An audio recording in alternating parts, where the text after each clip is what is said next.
So, I mean, there's,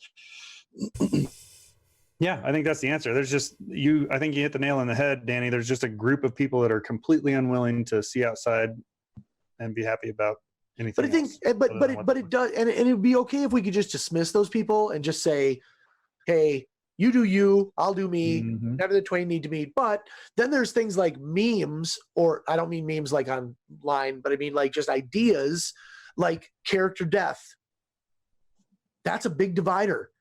But I know very successful games that have no character death, and I know very successful games that have lots of character death. The same types of people play both games, but there's a certain thing about, like, if that's not the stakes, it's not really role play. That's what it really comes down to, right? It's not really dot. So what other examples are there of things like that people draw that line in the sand about? Well, I was thinking from another direction. So you've got people much like us who've grown up and they had to fight for this hobby, right? It was top secret. You didn't let people know that you played. Shockingly, now it is incredibly popular and pop culture. It's everywhere, right?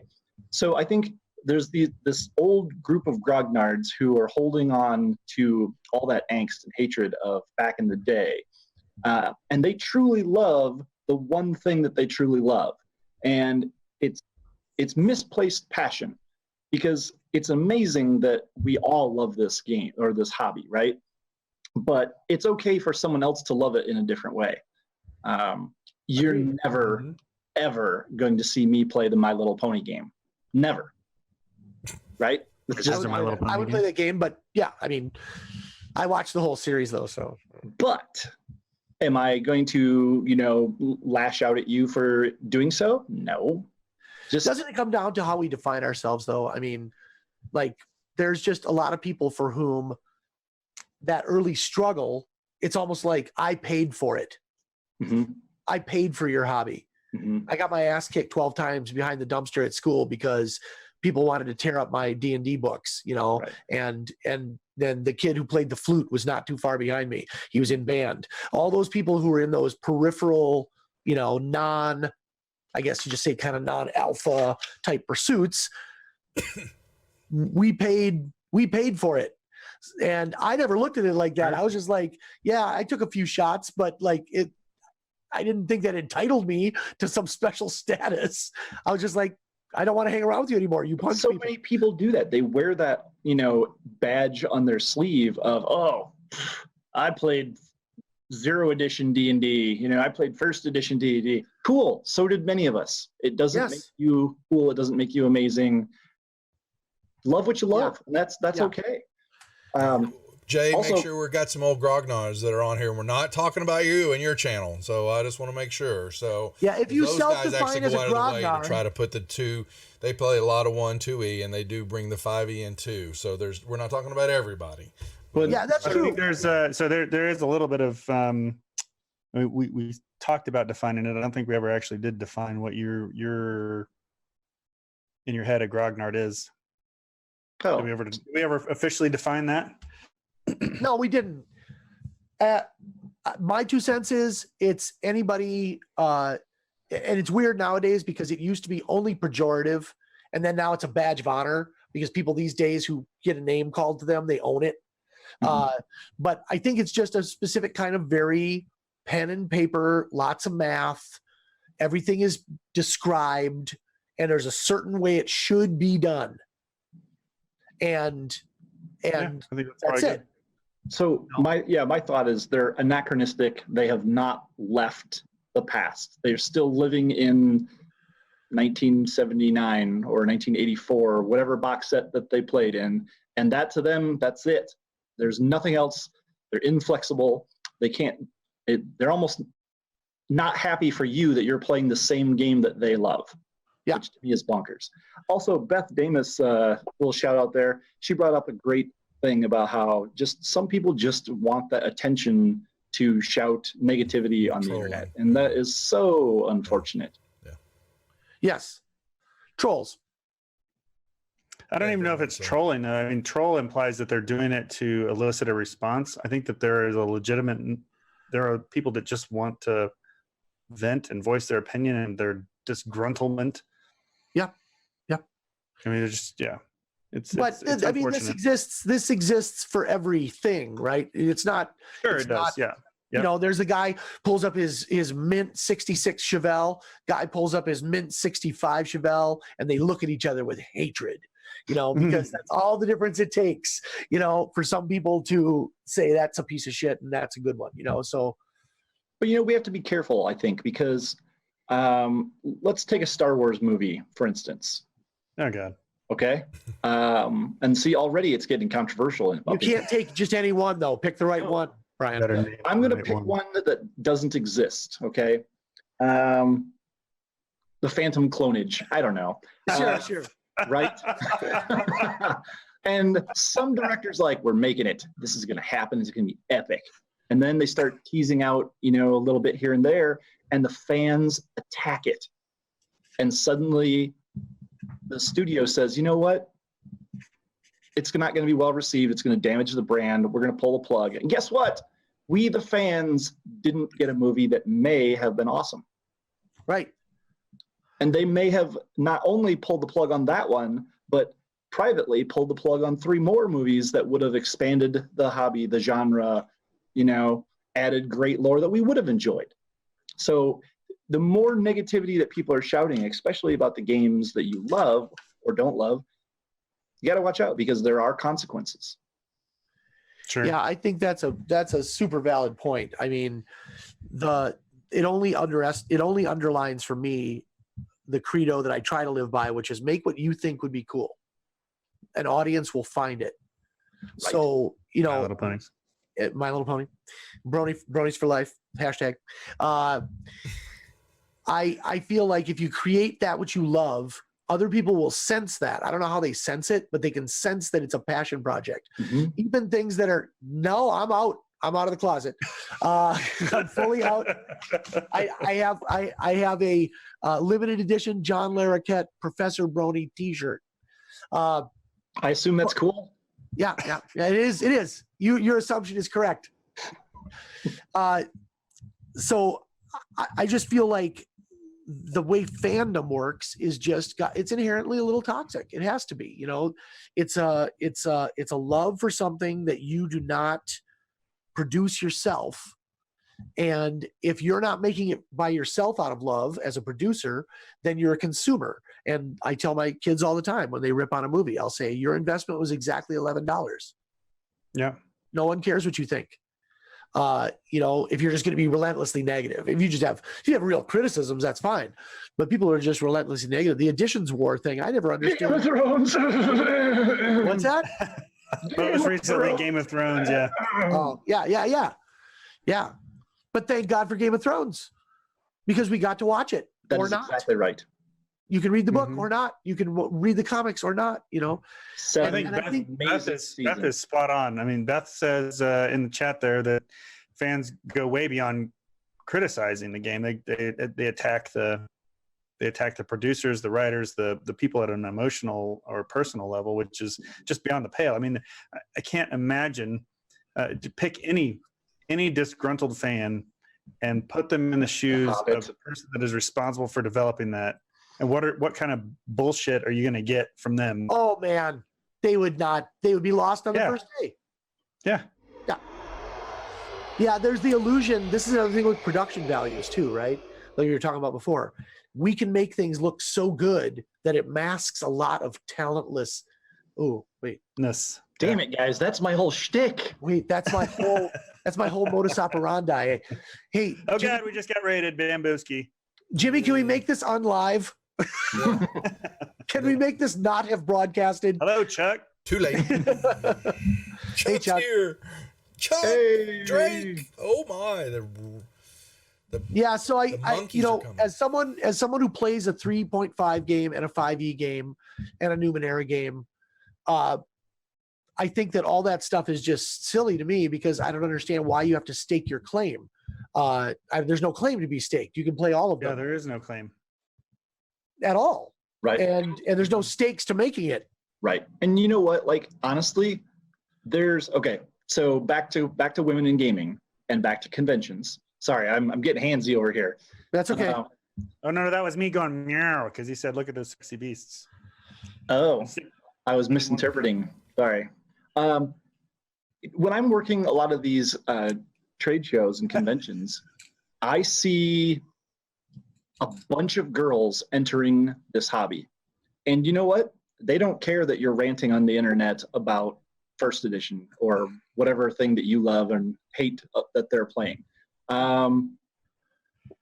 You know what? The gaming industry is going to change. The face of it is going to change. With so many young people in it right now who've now just discovered D&D, that's going to lead to new games that they're going to get tired of D&D eventually, right? It was the gateway drug for almost all of us. Yep. And so they're going to find new games. And the experiences that they have now, 20 years from now, might mean that they're the new film directors. They're the new game designers. So we should 100% encourage all of this because they are the new face of gaming. And not just women. I mean, everybody. So. Yeah. And I think too, doesn't that pipeline kind of propagate itself? You get into it for 5e, but then you're the one person in the group who's like, but there's no, like, I don't get bonuses and I don't get to add my shield to the thing. And that kid is going to not keep playing with those people. Right. He's going to start either find a group that wants to do that or run his own. And drag him kicking and screaming into the next game system. Yeah. And then you'll find people who they want to play. It's like kids these days who listen to Black Sabbath. There's a million bands that sound like Black Sabbath since Black Sabbath. They don't have to listen to that, but they learned that Black Sabbath was the first one that did it. Yeah. And they have enough respect for history or whatever that they want to go to the source of the Nile. They don't want like derivatives. Mm-hmm. So those people will still play first edition. There'll be just enough people still playing first edition, even out of this audience, that it can keep going. I mean, OSR is a real thing. Yeah, absolutely. Yeah. And it's not just first edition, right? I mean, right. There's all different set like BX and AX and all those different, I don't know what all those things mean. I got to say before, I'm sure I'll be attacked viciously in the comments for this, but I didn't think first edition was any great shakes. You know what I mean? I thought it was a cool idea, poorly implemented. And I think largely it was because I was just, funnily enough, I was just death threats now. I was just watching a Matt Colville video and he said, my first book's not that good because I wrote it. If we had a team of writers, it'd have been better because then it wouldn't have just been all my voice. I think first edition D&D is Gary Gygax's voice. So you get, his was great, but it's only one guy. So I think people just like things because it allows them to be in a tribe that they feel comfortable with. Right. They wouldn't have viewers. What they're missing out on is that it's all one big tribe, right? Right. Or right. Well, football. We all have to split and define. You know, I think that's just a characteristic of not only gamers but just people in general. Sometimes we want to be a part of a 70,000 stadium crowd, and sometimes we want to be the fifth hand on a 5-hand poker table. You know, like it just depends on what you want and when. And you never know. Some of those trolls on the internet, maybe they're just having a bad day, man. Danny, I think that's all. That's fine, but you don't. There's no reason at all to bash people who don't see that way. Don't see it that way, right? I mean, there's no reason at all. There's just let them do. You be you. Yeah. They be. Yeah, I that's the part. Honestly, I can understand why people don't like certain systems. You know, apparently, I love 100%. Shadowrun as a concept. There's shit I have played that I don't like. Yeah, Shadowrun as a game is terrible to play. Oh, wait. No. Terrible to play. Okay. But is an awesome terrible to play. First and second edition are. Shadow Math. I'm sorry. I'm only referring to Shadow Math. So here's my perspective on that. At the time it was released, amazing, right? However, as an industry, as a hobby and a fandom, our expectations have changed over time, right? So the things that we thought were amazing then, we've learned there are better ways to do things. Right. So I'm looking at you, second edition. Right? Preach it. So I don't think that there are terrible games, because once upon a time we loved them, right? Rifts. But yeah, GURPS. Our expectations change, and then that fuels new games, new additions. So this brings up an interesting thing. I think a big divide that people have is the just roll with it and let's see where it all ends up, versus the let's stop and make sure that we're not making mistakes. So I have both kinds of players in my game. I run a game that's very like just roll with it, but I definitely have had to either retrain or just get people to agree to disagree with keeping it loose. A lot of people want to know every bonus they get and how does it stack, and for them that's their jam. I am constantly challenged by how to have both those people at my table. And a lot of the common wisdom I see on groups these days is, well, just ask that player to leave. That one wisdom in forums. Yeah, well, yeah. I mean, the wisdom. That's a bit of a stretch, buddy. The wisdom of the crowd, such as it is. You know, this is what I see people saying. It's like, well, let's just have a conversation with the character, and if they don't fit well, maybe they need to find another game. Which I get. You know, that's fine. But it seems like as a GM, I just figure it out. I don't ever tell anybody to leave, ever, unless they're just a dick, and unrepentantly so after multiple warnings. I just don't know really, how do you fold all that in? How do you tell a new GM how to work that problem? Because that's a tough one. You only got 3 people who want to play. Yeah, not to. Hopefully, this doesn't go too far off on a tangent, but I think you see that a lot. You see all the game master, dungeon master Facebook groups, and they're always asking questions on how to handle this situation or that situation. And if you think about it, you take the bird's eye view of what's going on. They have a lot going against them. I mean, they've got their players that expect a Matt Mercer level of dungeon masterness, and then they've got the people who want, as you described them, you know, you get the role players who want the excessive amount of, not excessive, that's the wrong word. They want their primary experience to be role playing, and then you've got the guys that all want the mechanics and the dice. And so there's a lot there. Yeah, it's a tough road to hoe, especially if you're not experienced. Yeah, right. It's easy to see where those questions come out. Yeah. Now, Jimmy, what's your experience with that? You've run games for a long time.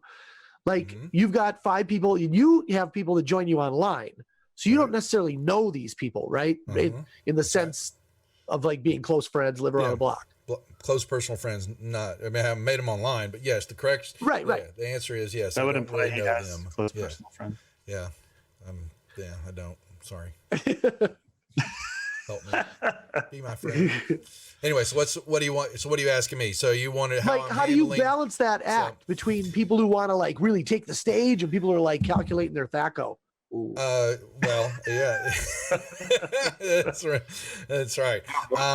It has been there's most definitely, you've got to throw a little bit at them in the beginning of both sides, and you see where the group will head to fairly quickly. Don't leave THAC0 alone. We're talking 5e, but hey, we've got some elders that like their THAC0 now, so I'm gonna stand up for it. Anna, help me out here, and Jay, and so yeah, are you gonna, with online, we talked about last time, is that it's more geared.